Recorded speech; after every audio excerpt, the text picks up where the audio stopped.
From intimidation tactics, the Chinese side has now seemingly upped the ante by threatening to detain for 60 days ship crew and passengers who trespass in an area of the sea they claim to be theirs.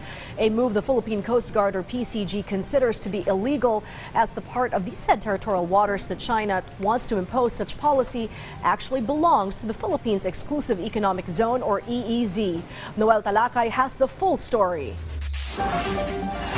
Philippine Coast Guard, or PCG spokesperson Jay Tariela, has brushed aside the proclamation of China government that they will detain trespassers in Scarborough Shoal. According to the report of South China Morning Post, China Coast Guard personnel are directed to hold foreigners who will cross China's borders, including Bajo de Masinloc or Scarborough Shoal, for 60 days.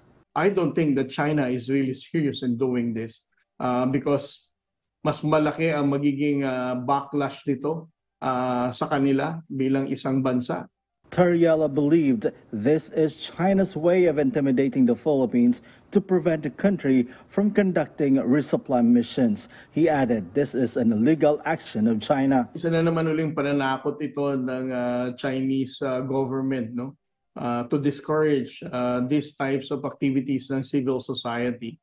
Ang ginagawa nilang yan para wag na siguro mag-take 3 ulit si Ms. Rafaela ng another atin ito convoy, no? He also underestimated the presence of China warship seen in Bajo de Masinloc. This had not caused any tension during the atin ito mission. The Chinese Coast Guard, even without the PLA Navy warship being deployed in Bajo de Masinloc, has been escalating the tension since they started deploying their Chinese Coast Guard and Chinese Maritime Militia. According to PCG, there were at least 10 Chinese vessels composed of China Coast Guard and Chinese Maritime Militia seen in the area. Hindi nga ito normal, no? Ang bilang ng Chinese Coast Guard vessels dito ay mas malaki. By the mere presence of 10 China Coast Guard vessels, this is definitely not normal, no? And ganung kalayo ang deployment nila, as far as 45 to 50 nautical miles, hindi rin ito normal. Ang deployment nila. The Atenito Coalition just concluded its civilian-led mission in the West Philippine Sea.